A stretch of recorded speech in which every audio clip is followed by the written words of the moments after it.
Folks, I'm sure we all have our different opinions about reality television and reality television programming and level of accuracy of the information contained therein and editing and how shall I say, a questionable sense of fairness or accuracy. I don't disagree that a lot of reality television suffers from that problem, but in this case with Matt, I would have to say, by his own assertions and his own admissions, that he's got some pretty unhealthy and very questionable business practices. And it's not due to how they edited the show or how they framed him to be the bad guy. In some ways, Matt's not a bad guy. He founded a business in his 20s which had revenues, ended up having revenues of over $1 million. He's found products that people want to buy. He's just careless and sloppy on how he goes about things. And the reason I'm getting into this right now is because I'm a firm believer in properly obeying the IRS statutes with regard to, specifically to Schedule C and the format of how to properly document one's expenses. Matt completely blows this off and has the whole time he's owned his company and just got away with it because the IRS is too busy to notice, but that doesn't make it right. And two, it's getting even worse now that he has other members of that LLC. He took on the ex-girlfriend and took on Skylar too, and they have ownership interests. And even though he may hold on to a majority share, he still has a fiduciary duty to the other members. He also has a duty to obey the law. And the IRS is tough when you don't obey them. They're not very sympathetic. This, how shall I say, I recently completed a video playlist regarding how to properly work with the IRS, including documenting your income and expenses on a Schedule C. And unfortunately, a lot of my clients are like Matt. A lot of my small businesses are like Matt. They just blow this off and just think that, well, the IRS is such a headache, such an annoyance, a pain. I don't want to think about it, I don't want to deal with it, and in some way just kind of shove it aside and never properly address it. That's a very bad business practice and will make it extremely unlikely that you'll be the subject of an eventual buyout or infusion of venture capital or selling out or having a licensee license part of your intellectual property from you, which is always a goal for all of my clients. After all, I'm an intellectual property attorney. I try to get my clients in a position where they have something valuable that a licensee would pay money for. That's what I want. But when they blow off the IRS and won't properly obey the tax statutes, the licensee is going to notice that. Venture capital is going to notice that. Outside capital is going to notice that, and they're not going to like it. Now, in this case, Matt started the business, and like I said, he built it to a pretty high level of success himself. It's not that he's a bad businessman and has bad ideas. He has got some good ideas. There are some questionable business practices that this show really brings out. And no, it's not due to editing, and it's not due to reality TV always needing somebody to be the villain. This goes beyond that. I don't want to hear that excuse in the comments from people defending Matt or from Matt himself. I would love to hear from anyone and have you defend Matt or have Matt write and make comments. I would gladly engage in a dialogue. But the one thing I'm not going to tolerate is that the editing is what caused him to look worse than what this really is. No, not at all. If anything, they edit out stuff that could even be more harmful to him. And I would argue that even though the IRS is really busy and understaffed, and they're only pursuing claims against companies and individuals of a much higher dollar value than what we're talking about here, Matt is at risk of an IRS audit just based on what he said on the show, what came out of his own mouth. Specifically, now let's go into some detail here.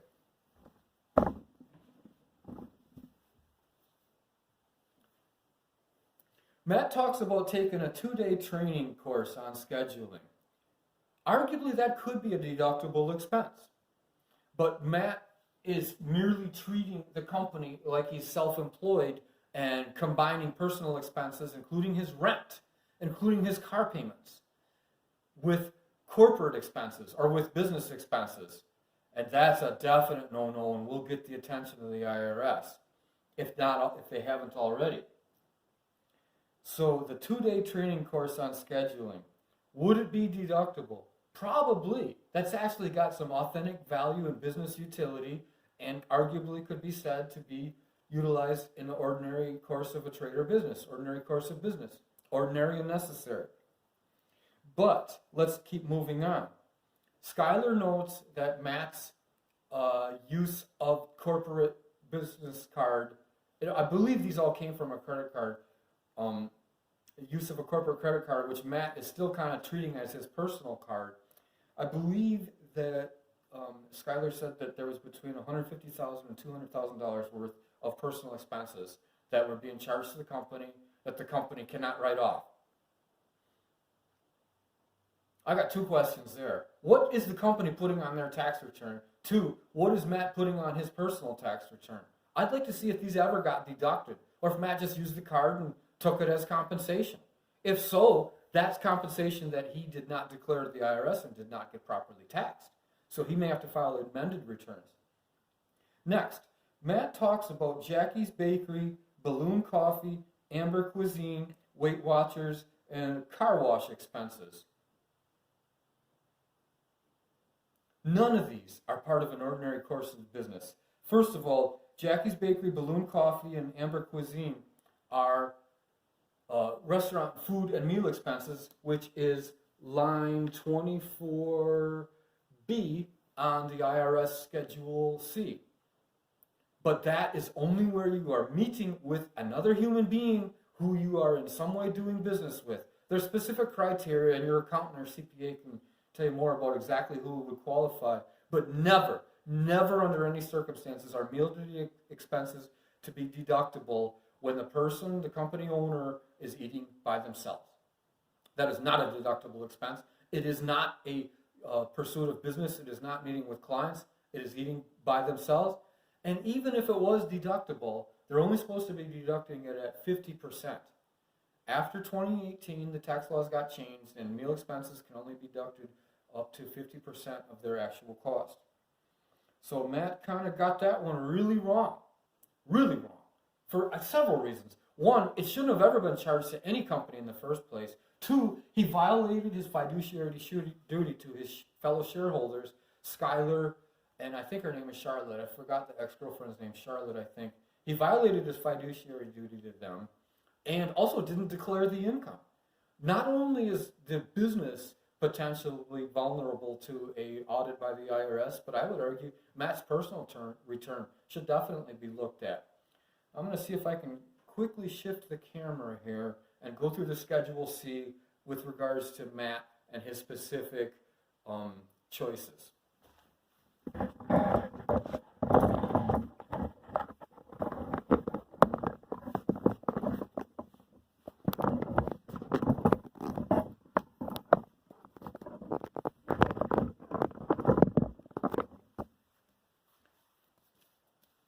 Here we have a blown up copy of a Schedule C. First of all, car and truck expenses. Matt deducted or charged to the company the car wash, which means he intends either for the company to deduct it or for him personally to deduct it, or that he just never thought about it and doesn't even care or know either way. If so, it could arguably be characterized as a car and truck expense, but only if Matt is not using the mileage technique. And if so, that alone I would have a problem with if I was any of the fiduciaries, the Charlotte or Schuyler, because he should be taking the 58 cents a mile, not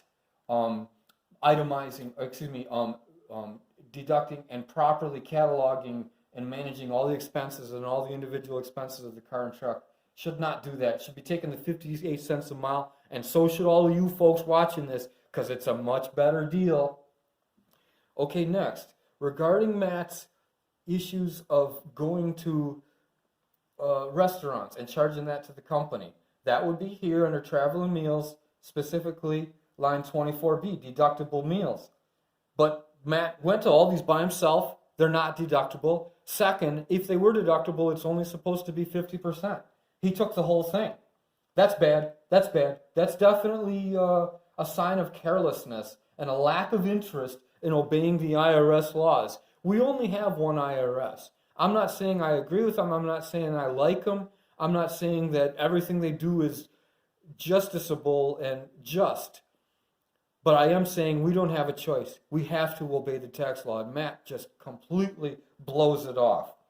Now, regarding the 2-day training for $700 on scheduling, that's actually potentially a deductible expense. We've got a couple choices here. I would argue start with 27A, other expenses.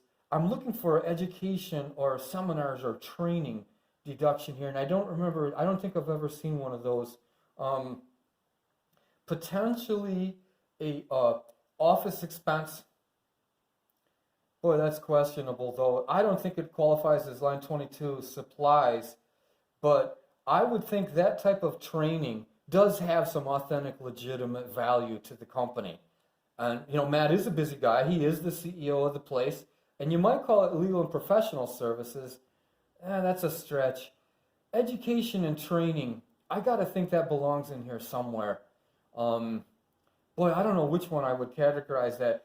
And the safe thing to do is put it in 27A if you can't figure out where to put it, but you're pretty sure that it's deductible.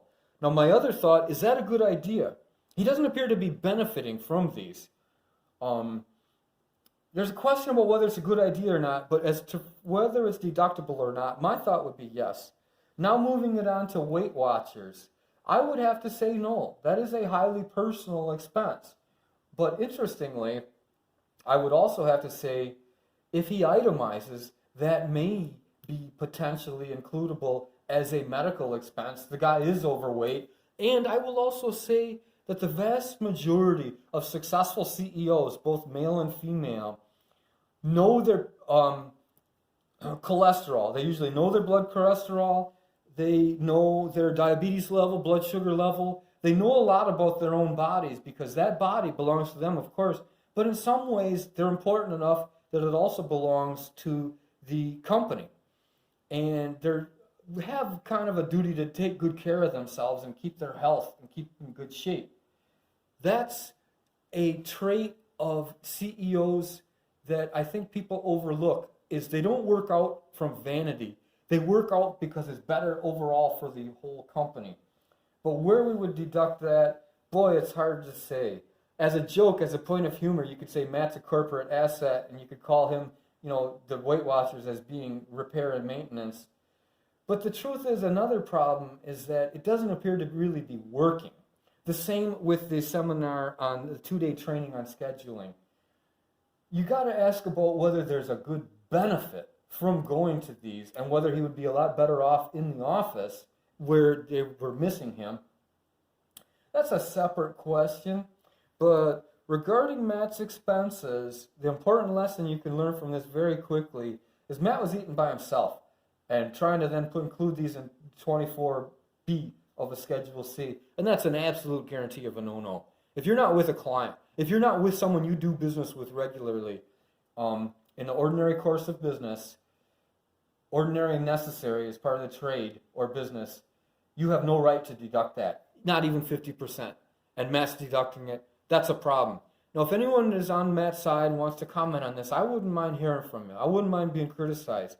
And I have nothing against Matt. I wouldn't mind hearing someone else's side of this. But the way I see it, he's breaching a fiduciary duty to his fellow members of his LLC, and he's also definitely getting sideways at the IRS. And it's correctable. It's preventable. These are overcomable problems that with the right education and the right commitment to proper analysis of data that can be addressed. So you folks, at the end of this video, let's learn from other people's mistakes rather than you having to make these on your own. Thanks for watching. Let me know any other topics you want me to discuss. This YouTube channel is to help you. This is for information. I want to hear from you and I want to know what things are on your mind.